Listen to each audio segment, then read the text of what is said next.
يا ربي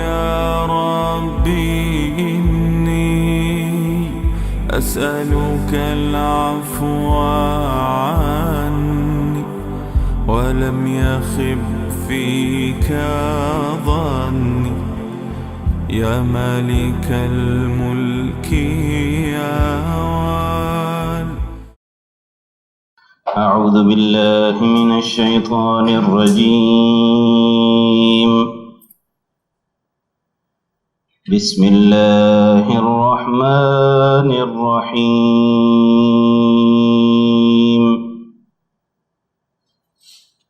هو الله الذي لا إله إلا هو عالم الغيب والشهادة هو الرحمن الرحيم. هو الله الذي لا إله إلا هو الملك القدوس السلام المؤمن المهيمن العزيز الجبار المتكبر سبحان الله عما يشركون. هو الله الخالق البارئ المصور له الأسماء الحسنى يسبح له ما في السماوات والأرض وهو العزيز الحكيم.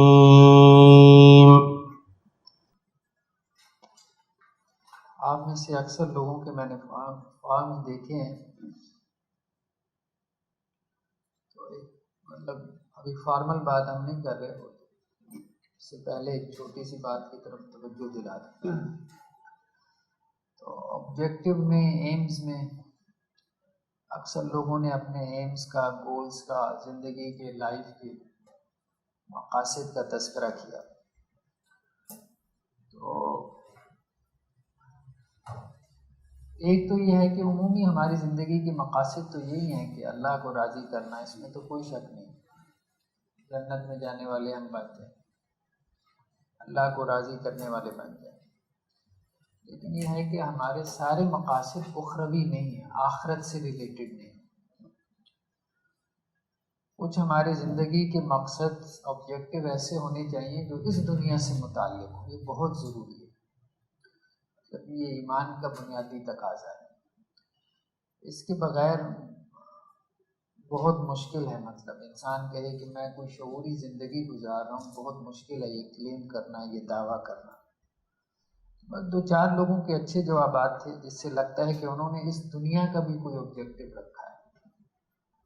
یہ بہت ضروری ہے. مطلب ہماری اس ورکشاپ کا بھی ایک بڑا مقصد یہ ہے دنیا میں ہمارے دینی آبجیکٹیوز کیا ہو سکتے ہیں،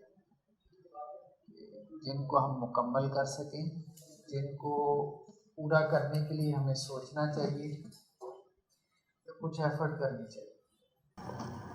ان الحمد للہ والصلاة والسلام علی اشرف الخلق واکرم المرسلین وعلی آلہ وصحبہ اجمعین.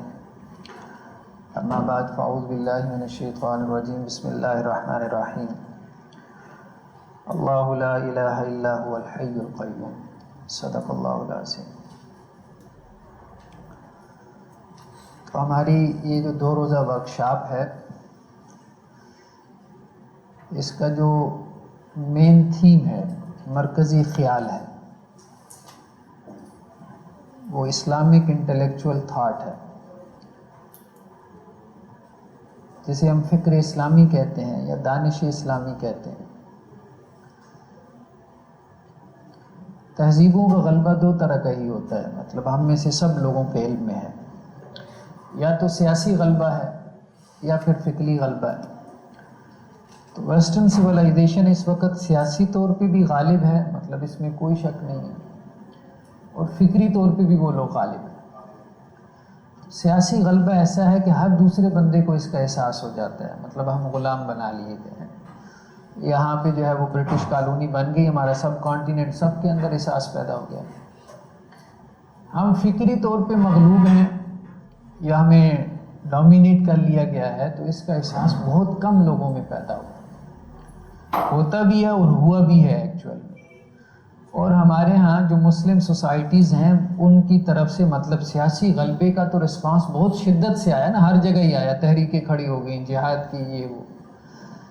لیکن یہ ہے کہ ویسٹ ہم سے انٹلیکچوئل وار کی ایک کنڈیشن میں ہے، یا ہم ویسٹ سے انٹلیکچوئل وار کی کنڈیشن میں ہیں، اور ویسٹ ہمارے اوپر بری طرح سے غالب ہے، اور ہمارے اندر یہ سوچ بھی ابھی تک پیدا نہیں ہوئی کہ ہم نے اس کا مقابلہ کرنا ہے یا ہم مغلوب ہیں۔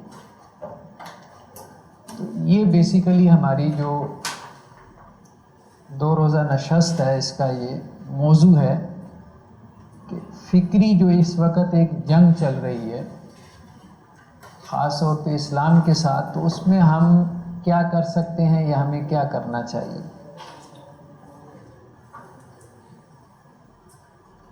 انسان کی جتنی بھی علمی کاوشیں رہی ہیں،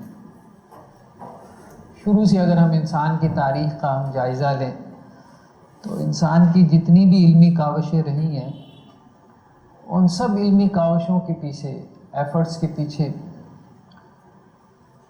کچھ تجسس ہے، سسپینس ہے۔ انسان بیسیکلی ڈیفائن کرنا چاہتا ہے اس یونیورس کو، اس کائنات کو۔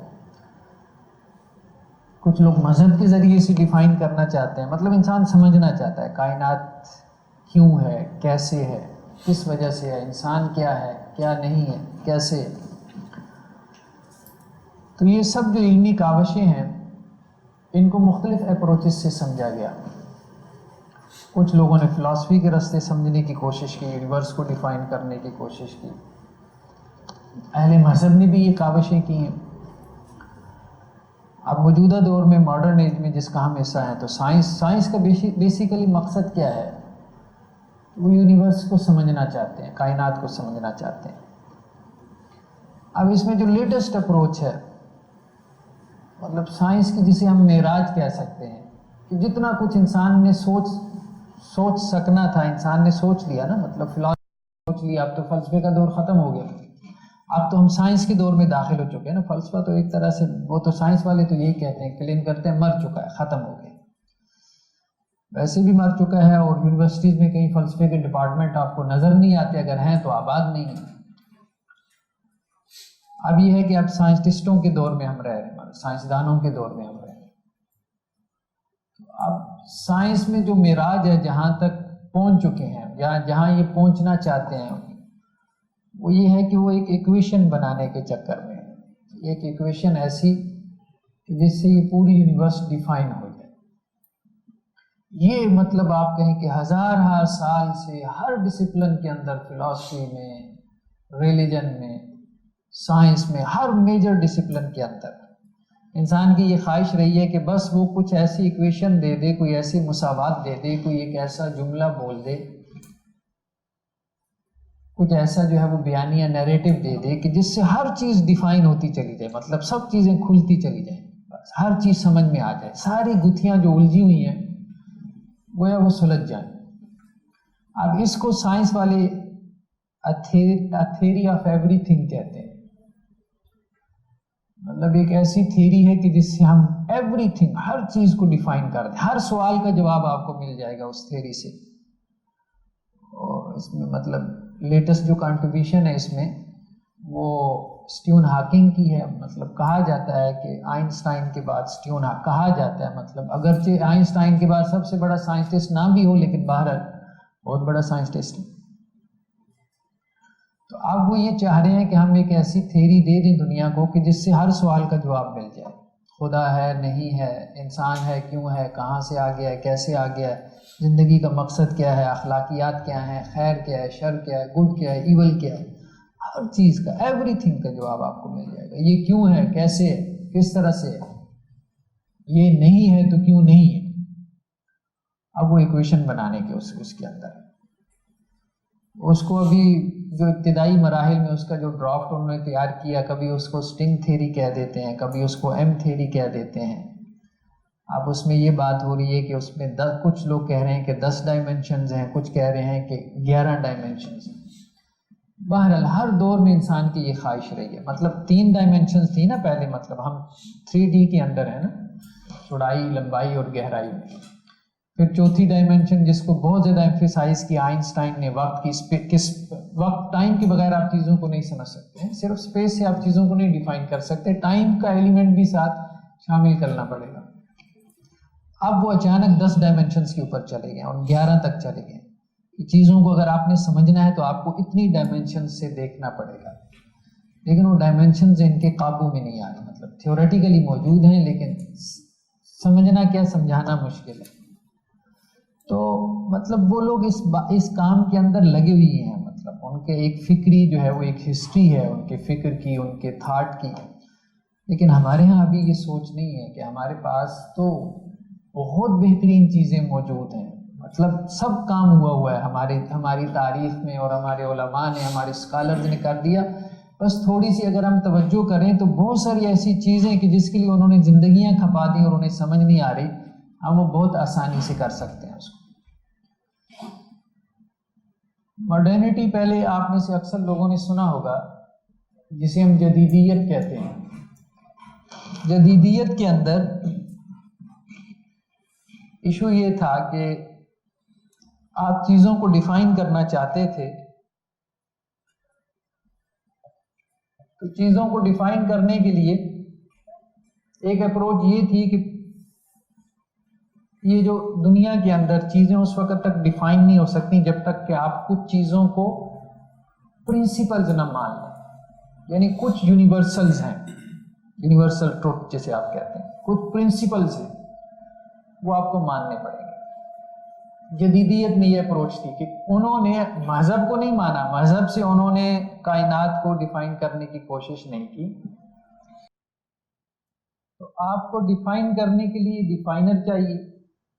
اگر وہ ریلیجن نہیں ہے ڈیفائنر، اگر وہ خدا نہیں ہے، گاڈ نہیں ہے جو میری زندگی کو ڈیفائن کرے گا، تو کون کرے گا؟ تو وہ پرنسپلز ہیں۔ انہوں نے کہا کچھ پرنسپلز ایسے ہیں، کچھ اصول ایسے ہیں کہ جو یونیورسل ہیں، کوئی شخص ان کا انکار ہی نہیں کر سکتا، وہ پرنسپل سے آپ ڈیفائن کریں۔ ظلم نہیں ہونا چاہیے، عدل ہونا چاہیے، اس طرح سے کچھ پرنسپلز کے اوپر انہوں نے بنیاد رکھی۔ ایتھکس کو بھی ڈیفائن کر دیا، کیا اخلاقیات میں ہے کیا نہیں ہے، مطلب جو چیزیں یونیورسل تھیں اس کی بنیاد پہ انہوں نے جو ہے وہ کائنات کو ڈیفائن کرنے کی کوشش کی۔ دوسری جو اپروچ تھی جسے مابعد جدیدیت کہتے ہیں، پوسٹ ماڈرنزم اپروچ جسے کہتے ہیں، انہوں نے کہا کوئی یونیورسل ٹروتھ نہیں ہے، کوئی پرنسپل نہیں ہے، سچ جو ہے وہ ہمیشہ، ٹروتھ جو ہے وہ ہمیشہ ریلیونٹ ہوتا ہے۔ انسان کا سب سے بڑا تجسس کیا ہے؟ انسان ریالٹی کو جاننا چاہتا ہے، انسان حقیقت کی تلاش میں ہے، انسان چاہتا ہے کہ میں سچ کو پا لوں۔ ٹروتھ کیا ہے؟ لیکن ہر جگہ ہر ایک نے اپنی اپنی دکان لگائی ہوئی ہے نا، مطلب تھوڑا سا ہم اس بات سے نکل جائیں کہ ہم مسلمان ہیں، اب اگر ہم اس بات سے نکل جائیں تو اس طرف سائنس والے بیٹھے ہیں، ادھر فلسفے والے بیٹھے ہیں، ادھر ریلیجن والے بیٹھے ہیں، پھر ریلیجن والوں میں آگے دیکھیں، یہ جو ہے وہ سیمیٹک ریلیجن والے ہیں، آسمانی مذاہب والے، ڈیوائن ریلیجن والے، یہ وہ دوسرے جو مین میڈ ریلیجن ہیں، ہندو مت ہے، بدھ مت والے ہیں، سکھ ہیں، ٹھیک ہے، ہر ایک کیا کہہ رہا ہے؟ سچ میرے پاس ہے، سچ میرے پاس ہے، جسے سچ چاہیے میرے پاس ہے۔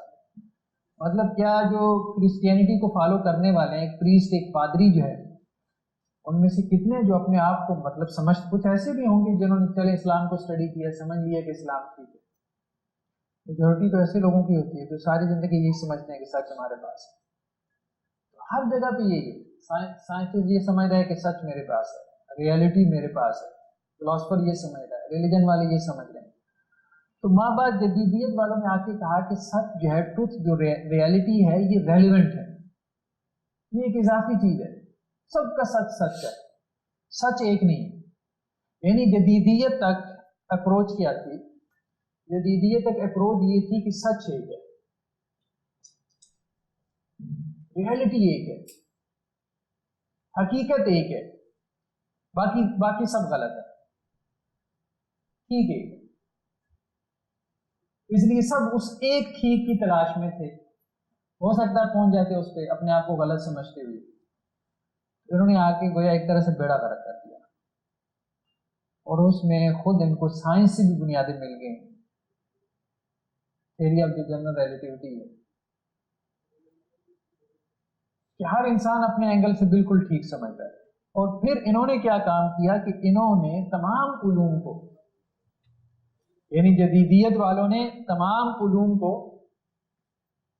اپنے ایک ورلڈ ویو سے ڈیفائن کیا تھا، اور وہ ورلڈ ویو کیا تھا؟ ارتقاء کا نظریہ،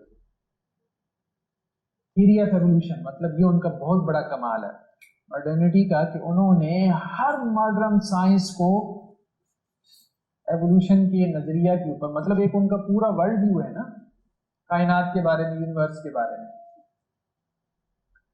یہ بہت سمپل سی بات ہے نا، یہ کتنی بڑی ریالٹی ہے. اس ریالٹی کا تو کوئی انکار نہیں کرے گا کہ میں اور آپ اس پلانٹ ارتھ کے اوپر موجود ہیں، مطلب یونیورس کے ایک کونے میں کہیں پڑے ہیں، اس زمین کے اوپر موجود ہیں. لیکن کہاں سے آ گئے؟ انٹری کہاں سے ہوئی؟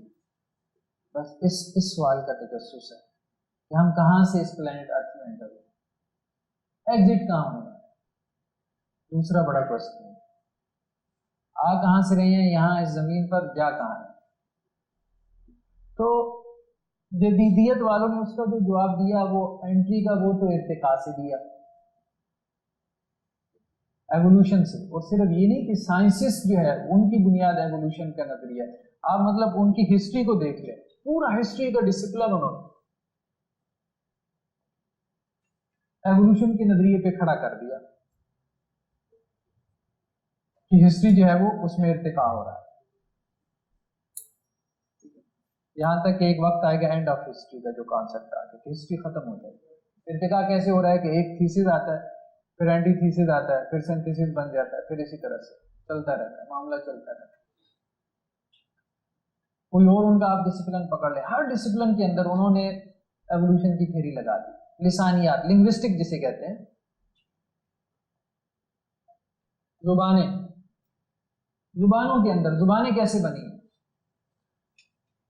زبانوں کے اندر ایک بہت بڑا کانسیپٹ ہے ان کے یہاں، جو ہسٹوریکل پرسپیکٹو میں زبانوں کو اسٹڈی کرتے ہیں کہ زبانیں جو ہے وہ ایوولوشن. تو مطلب انہوں نے اپنے ہر میجر ڈسپلن کو ایک ورلڈ ویو دیا ایوولوشن کی تھیوری کے ذریعے سے کہ انسان کہاں سے آیا، بس ایوالو ہوا ہے، کچھ لاز آف نیچر ہے ان سے ایوالو ہوا ہے، اور اپنی ہر سائنس کو اس کے اوپر کھڑا کر کے دکھا دیا. تاریخ ہے تو اس میں بھی ایوولوشن ہے، سائیکالوجی ہے، انسانی نفسیات ہے تو اس میں بھی ایوولوشن ہو رہا ہے، لسانیات ہے، زبان ہے تو اس میں بھی ایوولوشن ہو رہا ہے. ہر چیز کے اندر، معاشیات، اکنامکس ہے، اس کے اندر بھی ایوولوشن ہو رہا ہے. پہلے جو ہے وہ جاگیردارانہ نظام تھا، اس میں ظلم زیادہ تھا، پھر کیپٹلزم آ گیا، اس میں ظلم کم ہو گیا. اب سوشلسٹ کہتے ہیں کہ نہیں، اب اس سے آگے ہم نے جانا ہے، اور وہ اگلا مرحلہ کیا ہے ایوولوشن کا؟ سوشلسٹ اسٹیٹ ہے، سوشلزم آ گیا، اس میں اور ظلم کم ہو جائے گا معاشی اعتبار سے. ماں بعد جدیدیت والوں نے کہا کہ نہیں، ہر چیز ریلیونٹ ہے، ہر چیز اضافی ہے، تو مطلب کیا ہے کہ ہر چیز ہی سچ ہے. تو اب انہوں نے ہر ڈسپلن کو، عجیب بات یہ ہے کہ انہوں نے ہر ڈسپلن کو اپنی سوچ کے مطابق کھڑا کر کے دکھا دیا. ایون کہ آپ یوں دیکھیں کہ آرٹ، ایبسٹریکٹ آرٹ کے نام سے انہوں نے ایک آرٹ پیش کیا ہے. ایبسٹریکٹ آرٹ کیا ہے؟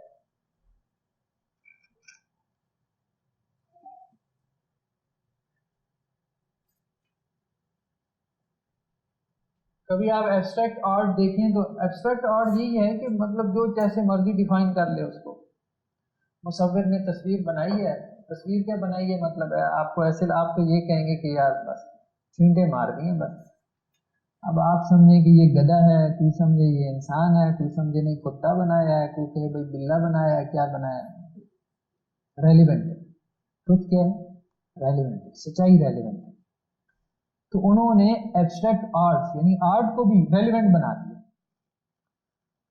مطلب بڑے بڑے مصور پیدا ہوئے کہ جنہوں نے ایسا آرٹ متعارف کروانا شروع کر دیا کہ جس میں آپ ایک چیز تک پہنچ ہی نہیں پاتے تھے. بلکہ اس پہ بڑی ڈبیٹ ہوئی کہ کلچر جو ہے وہ یونیورسل ہو سکتا ہے کہ نہیں ہو سکتا. ان میں بڑی ڈبیٹ ہوئی ہے ماڈرنسٹوں میں اور اس میں پوسٹ ماڈرنسٹوں میں. پوسٹ ماڈرنسٹ کہتے ہیں کہ دیکھو کلچر جو ہے کبھی یونیورسل نہیں ہوتا. مطلب یہ تو یونیورسلس کے اوپر چل رہا ہے نا کہ کچھ یونیورسل ہے. اچھا انہوں نے ایک مثال دی, انہوں نے کہا بھائی دیکھو دنیا کے ہر کلچر میں کچھ چیزیں آپ کو کامن ملیں گی. تو ماں باپ جدیدیت والوں نے کہا کوئی ایک مثال بیان کر دو جو دنیا کے ہر کلچر میں ہو. جدیدیت والوں نے کہا کہ بھائی وہ مثال یہ ہے کہ منگنی کے موقع پہ انگوٹھی دینا تمہیں دنیا کے ہر کلچر میں ملے گی. اور انہوں نے اس کی بھی 2-3 کلچر ڈھونڈ نکالے تھے ریسرچ سے کہ جہاں منگنی کے موقع پہ انگوٹھی نہیں دی جاتی. تو خیر مطلب انہوں نے ہر چیز کو مطلب ریلیونٹ کر کے دکھا دیا. ان کا کیا تھا کہ ہر چیز کے اندر کچھ پرنسپلز ہیں, کلچر ہے, سیولائزیشن ہے, کچھ جن کے اوپر وہ تہذیبیں کھڑی ہیں, پوری دنیا چل رہی ہے کچھ اصولوں کے اوپر. وہ اصول یونیورسل ہیں, ان اصولوں سے آپ ڈیفائن کریں گے. انہوں نے آ کے وہ سارے اصول اڑا دیے, کوئی اصول نہیں ہے, بس سب کا خدا سچا ہے. جو خدا کو نہیں مانتا وہ بھی سچا ہے, جو مانتا ہے وہ بھی سچا ہے. پھر ہر ایک نے خدا کو جس طرح سے ڈیفائن کیا وہ اسی طرح سے. مطلب ان کے نزدیک مہدی حسن اور عطا اللہ خان عیسیٰ خیلوی میں کوئی فرق نہیں. فرق کہاں پڑے گا؟ فرق پڑے گا وہ جو اس کو سننے والا ہے. اگر وہ سننے والا کہتا ہے کہ عطا اللہ خان عیسیٰ خیلوی کے آگے مہدی حسن کچھ بھی نہیں ہے تو یہ ٹروتھ ہے, یہ سچائی ہے. یہ سچائی ریلیونٹ ہے, یونیورسل نہیں. ٹھیک ہے کہ آپ اس کو ڈیفائن کر سکتے. ریلیونٹ ہے تو میرا سچ وہ میرا سچ ہے, آپ کا سچ آپ کا سچ ہے. مطلب اگر کوئی کہے کہ جی یہ ٹرمپ جو ہے وہ ارسطو سے زیادہ ذہین تھا تو یہ بالکل بات 100% ٹھیک ہے ماں باپ جدیدیت والوں کے نزدیک, کیونکہ ٹروتھ کیا ہے وہ ریلیونٹ ہے, سچائی جو ہے وہ ریلیونٹ ہے. تو سب سے پہلے جو ہے کائنات کے بارے میں اگر ہم اس کو تھوڑا سا ہسٹوریکلی دیکھیں, مطلب ابھی ہم یہ کوشچن جو ہے ڈسکس کر رہے ہیں کہ ریئلٹی کیا ہے, حقیقت کیا ہے, سچ کیا ہے.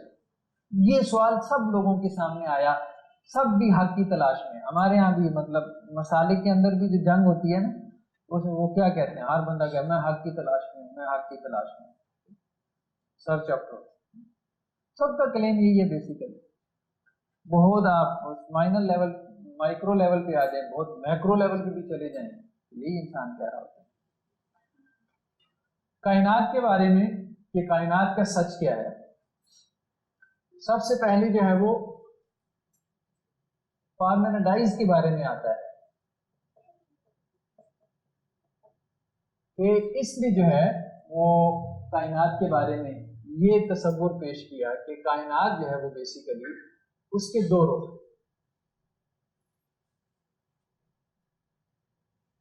ایک کائنات جو ہے وہ اصلی ہے اور ایک ظاہری.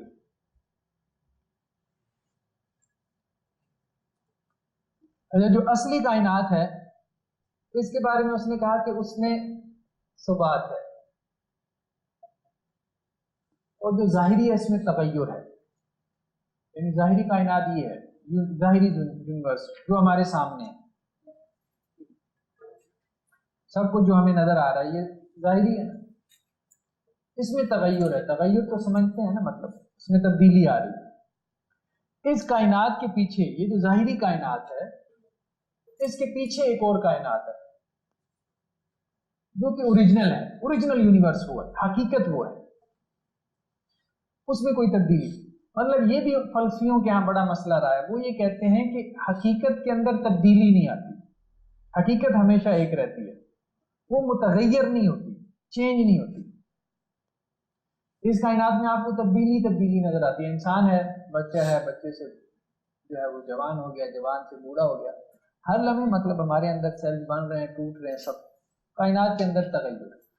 تو جس چیز میں تغیر ہے یہ حقیقی نہیں ہو سکتی. تو حقیقت میں وہ یہ کہتے ہیں تغیر نہیں ہے. تو اس نے یہ کانسیپٹ پیش کیا کہ یہ ظاہری جو یونیورس ہے اس کے پیچھے ایک یونیورس ہے جو اصل میں حقیقت جو اوریجنل یونیورس ہے. اب اس چیز کو جو ہے وہ بعد میں افلاطون نے لے لیا یہاں سے.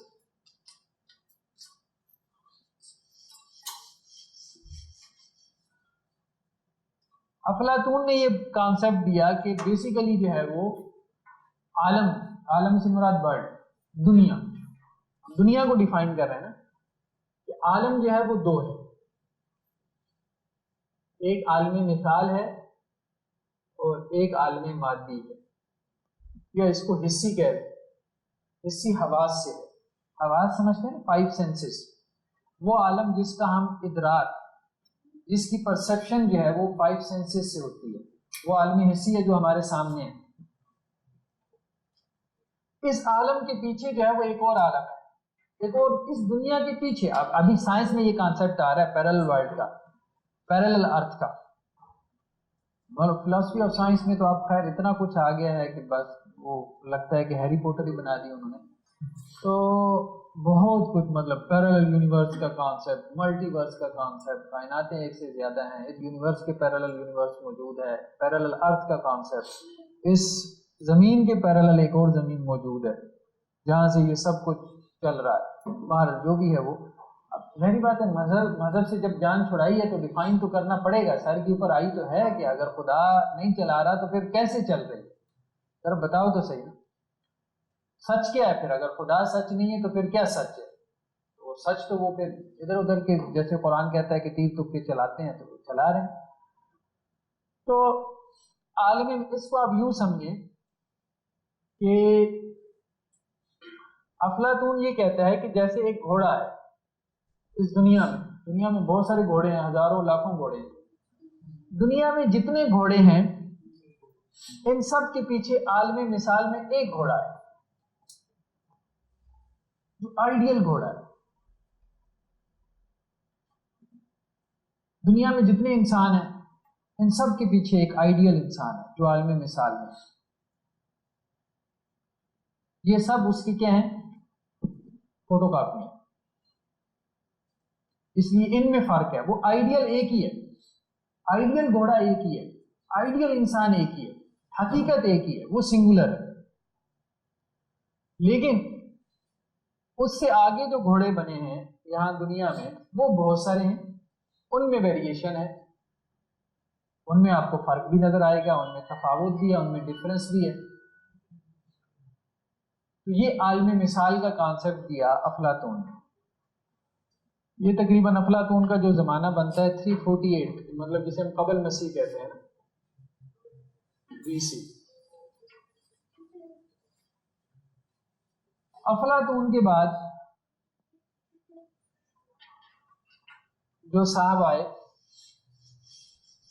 مطلب یہ بات سمجھ میں آئی ہے نا عالمی مثال کی۔ عالمی مثال مطلب ایک باطنی دنیا ہے، ایک ایسی ورلڈ ہے جو ہمیں نظر نہیں آ رہی، اس دنیا کے پیچھے ایک اور دنیا ہے، ریئل دنیا وہی ہے، ریئل ورلڈ وہ ہے، یہ دنیا ریئل نہیں، یہ حقیقی دنیا نہیں، یہ آپ کہہ لیں کہ اس کا سایہ ہے، جو بھی ہے بات، لیکن یہ ریئل ورلڈ جو ہے وہ چھپی ہوئی ہے، وہ ہمارے سامنے نہیں، اس کو ہم 5 سینسز سے ڈیفائن نہیں کر سکتے، نہ دیکھ سکتے ہیں، اس کو ہم عقل کے ذریعے سے سوچ سکتے ہیں، اس ریئل ورلڈ تک ہم عقل کے ذریعے سے پہنچ سکتے ہیں، اس کا ہم تخیل کر سکتے ہیں، اس کو ہم امیجن کر سکتے ہیں، لیکن ہم اس کو دیکھ نہیں سکتے، اس کی آبزرویشن ممکن ہے۔ اس کو آپ یوں بھی کہہ لیں کہ وہ یہ کہتا ہے کہ عالم مثال جو ہے یہ کلیات کا عالم ہے، کلیات، پرنسپلز، یونیورسلز، اور عالم مادی جو ہے میٹیریل ورلڈ جو ہے یہ جزیات کا عالم۔ اچھا، کلیات کا کوئی خارجی وجود نہیں ہوتا، کلی کا کوئی خارجی وجود نہیں ہوتا، جزئی کا خارجی وجود ہوتا ہے، یعنی جو چیز ایگزسٹ کرتی ہے وہ جزیات ہے۔ پرنسپل کبھی ایگزسٹ نہیں کرتا، وہ ذہن میں ہوتا ہے، پرنسپل ہمیشہ ذہن میں ہوتا ہے، باہر دنیا میں آپ کسی کو پرنسپل دکھا نہیں سکتے، اصول جو ہے، ضابطہ جو ہے، قاعدہ جو ہے وہ آپ دکھا نہیں سکتے۔ ہاں، جب آپ اس پرنسپل کی اپلیکیشن کریں گے تو پھر اس وقت معلوم ہوگا۔ اب آپ جو ہے وہ اس کو آپ یوں سمجھیں، تھوڑا سا ذہنی مشق یہاں سے شروع کر دیں۔ انسان ایک کلی ہے، اب دنیا میں انسان نہیں دکھا سکتے، یہ بات سمجھ میں آ رہی ہے؟ نہیں، آئیڈیل نہیں، اس کے باوجود انسان زید بکر ہے، جو بھی ہے زید بکر ہے. دنیا میں اربوں انسان ہیں, ان سب میں ایک کامن چیز کیا ہے کہ وہ انسان ہے. انسانیت مطلب ہم سب میں فرق ہے نا, ہم سب جو یہاں بیٹھے ہیں ہم سب میں فرق ہے, شکل و صورت میں, فارمز میں, ایج کا ڈفرنس ہے سب, لیکن کچھ چیز کامن ہے. اس کامن چیز کو ہم کیا کہتے ہیں؟ ہیومینٹی, انسانیت. وہ نہیں ہے, وہ آپ علیحدہ سے نہیں دکھا سکتے. تو وہ جو کامن چیز ہے ان سب انسانوں کے اندر, جسے ہم انسان کہہ رہے ہیں, جس کی وجہ سے ہم کہہ رہے ہیں کہ یہ ایک جیسے ہیں, ہم ان کو حیوانوں سے جدا کر رہے ہیں. حالانکہ یہ خود ان میں اتنا فرق ہے, لیکن اس کے باوجود ہم کہہ رہے ہیں کہ یہ سب انسان ہیں. لیکن حیوانوں کو ان سے جدا کر رہے ہیں, ہم جانوروں کو ان سے جدا کر رہے ہیں, درختوں کو جدا کر رہے ہیں. تو کوئی ان میں کامن چیز ہے نا, وہ کامن چیز علیحدہ سے موجود نہیں. اس کامن چیز کو ہم انسان کہہ رہے ہیں, اس کو کلیات کہتے ہیں, پرنسپل کہتے ہیں. وہ خارج میں نہیں ہوتی, وہ صرف ذہن میں ہوتی ہے. انسانی ذہن اس کو ایبسٹریکٹ کر لیتے ہیں. بہرحال ہم آگے چلتے ہیں, ابھی مزید اس میں نہیں جاتے. تو عالم مادی میں اس انسان کی جزیات موجود ہیں, زید موجود ہے, بکر ہے, فلاں, یہ وہ جتنے بھی لوگ, ان سب کے اوپر انسان کا اطلاق ہوتا ہے. لیکن یہ ہے کہ وہ سب آپس میں ایک جیسے بھی نہیں, بالکل ایک جیسے نہیں ہے نا. تو حقیقت جو ہے ان سب کے پیچھے, زید بکر کے پیچھے ایک حقیقت ہے, ایک ریالٹی ہے. اور وہ ریالٹی کیا ہے؟ وہ ایک ہے. ریالٹی ہمیشہ ایک ہوتی ہے, حقیقت ہمیشہ ایک ہوتی ہے. زید بکر دونوں ایک چیز نہیں ہے, وہ دو علیحدہ چیز ہیں. اس کے بعد ایک عیسائی پادری تھے پلاطینوس کے نام سے.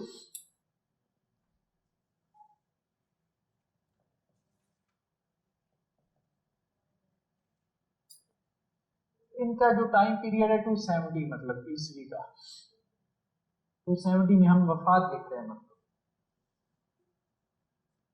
انہوں نے کانسیپٹ پیش کیا. اچھا, اب یہ جب ایک سوال تو یہ پیدا ہوا ریالٹی, حقیقت کے بارے میں, کہ حقیقت کیا ہے, ریالٹی کیا ہے, سچ کیا ہے, اور خاص طور پہ یونیورس کے بارے میں. چلیں اس کو تھوڑا سا اور کھولتے ہیں. مطلب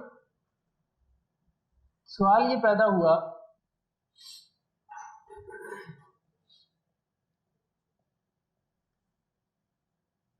وجود کیا ہے. اب ایک عام آدمی کے سامنے یہ سوال کریں تو آپ کہیں یار پتہ نہیں کیا ان کو مسئلہ پڑا ہوا ہے, وجود کیا ہے, یہ بھی کچھ سوال ہے. لیکن یقین مانے پورا فلسفہ آپ کے 2-3 ہزار سال کی جو تاریخ ہے, اور اب آپ کے سائنس کی بھی جو 400-500 سال ماڈرن سائنس کی تاریخ ہے, نیوٹن سے اگر آپ اس کو لے لیں, سب کہتے ہیں کہ سب سے بڑا کوسچن یہی ہے, وجود کیا ہے. یعنی جو سب کچھ نظر آ رہا ہے یہ کیا ہے. اگر جو سائنس والے ہیں وہ ذرا ان کے سامنے کوٹیشن رکھتا ہوں, اس سے بڑا اچھا سمجھ میں آئے گی. یہ ایک میکس پلانک کوانٹم تھیوری کے بانی تھے.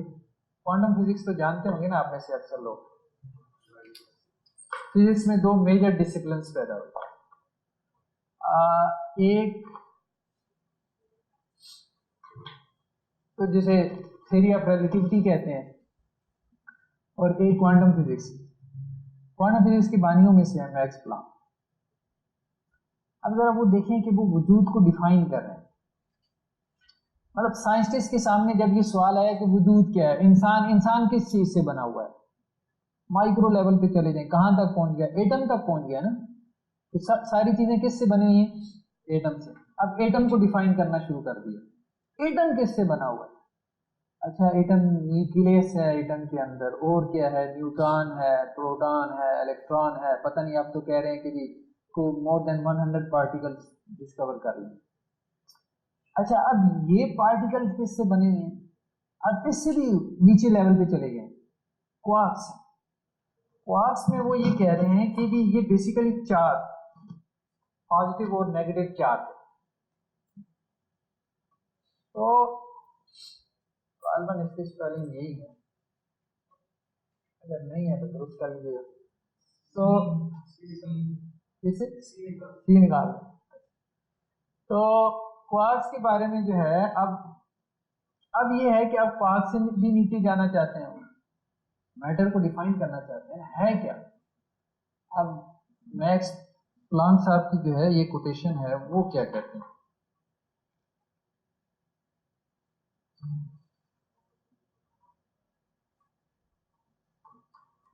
جی and so having studied the atom, میں نے جہاں تک ایٹم کا مطالعہ کیا، I am telling you that there is no matter as such, میں تمہیں یہ بتا رہا ہوں میٹر نام کی کوئی چیز نہیں، کچھ بھی نہیں، دنیا میں کچھ ہے ہی نہیں، کچھ ایگزسٹ نہیں کرنا، تو پھر کیا ہے.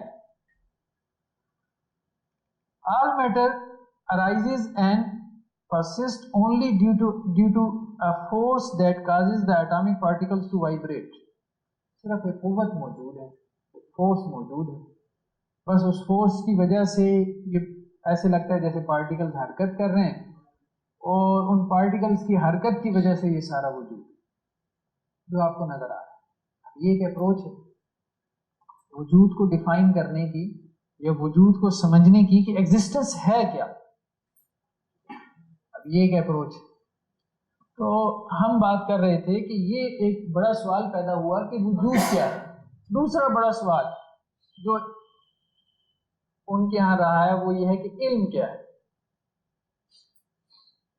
وجود کیا ہے، وجود کو آپ کیسے ڈیفائن کریں گے، اور دوسرا یہ کہ علم کیا ہے، علم کو آپ کیسے ڈیفائن کریں، کیسے پتہ چلے گا کہ مجھے علم حاصل ہو گیا. علم کسے کہیں گے. تو فلاطینوس نے یہ بات کہی جب وجود کیا ہے سے یہ سوال پیدا ہوا کہ وحدت سے کثرت کیسے پیدا ہو. یہ ایک بہت بڑا میجر کوسچن رہا ہے فلسفے میں، اور ہر فلسفے نے تقریباً اس کوسچن کو ایڈریس کیا.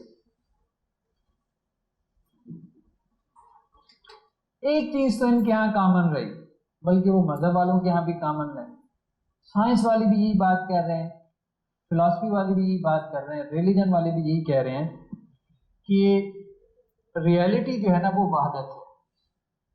حقیقت کیا ہے؟ حقیقت ایک ہی ہے، سچ ایک ہے، حقیقت ایک ہے، ٹروتھ ایک ہے. تو یہ جو کثرت نظر آ رہی ہے یہ کیا ہے؟ اتنی زیادہ، اتنی بڑی یونیورس ہے، سولر سسٹم ہے، گلیکسیز ہیں، انسان ہے، جانور ہیں، حیوانات ہیں، یہ سب کیا ہے؟ اگر حقیقت ایک ہے تو یہ تو بہت زیادہ ہے. تو یہ سب کیا ہے؟ تو پھر انہوں نے یہاں سے یہ چیز نکالی کہ وحدت سے یعنی ریئلٹی سے یہ سب کچھ کیسے نکلا ہے، کیسے پیدا ہوا. کثرت، یہ کثرت جو ہے جو آپ کو نظر آ رہی ہے یہ کیسے نظر آ رہی ہے، یہ کیسے پیدا ہو گئی. تو فلاطینوس نے اس کا یہ جواب دیا.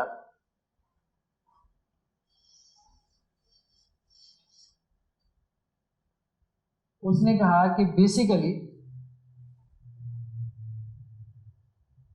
واحد وہ کہتا ہے، واحد، فلاطینوس عیسائی پادری تھا، کہ ریئلٹی جو ہے وہ کیا ہے، وہ واحد ہے. اس واحد سے عقل پیدا ہوئی. ابھی ہم اس کو ڈسکس کرتے ہیں تو بہت سادہ جملے ہیں جو میں بیان کر رہا ہوں، پیدا ہوئی، لیکن جس طرح سے وہ اس کو ڈیفائن کرتا ہے اس کو ہم پھر آہستہ آہستہ تھوڑا گہرائی میں جائیں. عقل سے پھر نفس پیدا ہوا،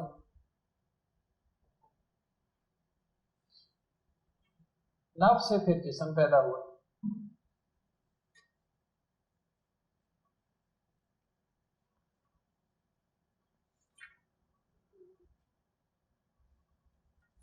اس کے لیے جو اس نے ایک لفظ استعمال کیا وہ ہے فیضان کا. یہ ابھی ہم اس کو ڈسکس کریں گے. انہوں نے یہ فلسفے مطلب اس طرح سے اتنا گھما پھرا کے بات کرنے کی کیوں ضرورت پیش ہے. ایک عیسائی پادری کو بھی اور ہمارے ہاں بہت سارے مطلب مسلم صوفیاء کو بھی مطلب کیوں ضرورت پیش ہے اس بات کی کہ سیدھی سی بات تھی، اللہ نے آدم اور حوا کو پیدا کر دیا، مان لیتے. عیسائیت میں بھی یہی تھی نا، بائبل میں بھی یہی بات تھی کہ اللہ نے آدم اور حوا کو پیدا کیا، اسی طرح سے اس کو بیان کر دیتے، جنت میں رکھا، پھر ان کو دنیا میں بھیج دیا، ساری جو ہے وہ ایک ہدایت کے لیے کتابیں نازل کر دیں، پھر کہا کہ جو کامیاب ہو گیا اس کے لیے جنت جہنم، جو ناکام ہو گیا کامیاب ہو گیا پھر کوئی جنت میں کوئی جہنم۔ اس پہ ہم ڈسکس کرتے ہیں کہ یہ ان کو الجھنیں کیوں پیدا ہوئی۔ فلاطینوس کا کہنا یہ تھا کہ واحد خدا جو ہے، خدا کا یعنی واحد کا جو کانسیپٹ ہے اس کے یہاں، واحد کے فیضان سے عقل پیدا ہوئی۔ فیضان کا لفظ فیض سے بنا، فیض فاضا یفیض عربی میں کہتے ہیں بہنا، پانی خود بہتا ہے، کوئی اس کو بہاتا نہیں، خود بہ پڑتا ہے۔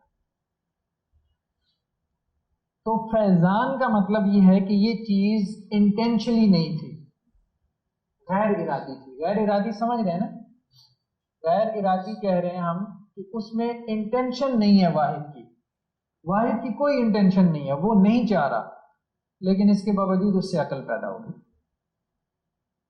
وہ مجبور ہے بیچارہ۔ پانی اپنے آپ کو نہیں روک سکتا، پانی جہاں ہوگا وہ بہے گا، وہ نہیں روک سکتا، وہ مجبور ہے بہنے پر۔ تو واحد بھی جو ہے وہ اپنے فیضان پہ مجبور ہے۔ تو واحد کے فیضان سے جو ہے وہ عقل پیدا ہوئی، عقل اول، پھر عقل جو ہے اس کے فیضان سے نفس پیدا ہوا، فیضان سے جو ہے وہ جسم پیدا ہوا۔ یہ بس تھوڑا سا انٹروڈکشن تھا، اب ہم آگے مطلب باقاعدہ ٹیکسٹ کی طرف آتے ہیں۔